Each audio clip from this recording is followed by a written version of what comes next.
Like, I know it's a meme at this point that gaming on a Mac really isn't a thing, or at least it's not a popular thing, but CD Projekt Red seems to think it's worth trying because they brought Cyberpunk to the Mac, and not just to Intel Macs. In fact, you can't play it on Intel Macs. They brought it to Apple Silicon.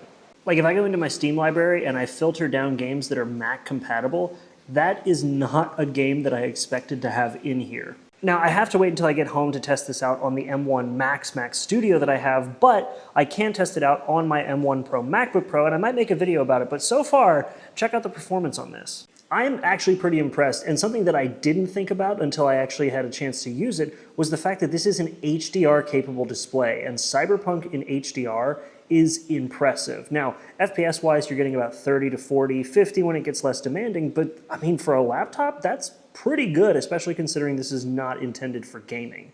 Now, when it comes to the settings, this thing uses a for this Mac setting, and essentially it just looks at the system itself and then bases the settings off of that. Now, for the M1 Pro MacBook Pro, it does want VSync at 30 FPS, so mine ends up being custom because I change it to 60 FPS. And like I mentioned in another video, the wall power and battery power performance of these laptops is exactly the same because of the efficiency of Apple Silicon, so that is another bonus. Having played Cyberpunk 2077 in the early days when it was a buggy, unplayable mess, it is so cool to see that CD Projekt Red has not just improved this game's stability and performance, but is also now bringing it to other platforms like the Mac and really pushing this engine as far as it can go.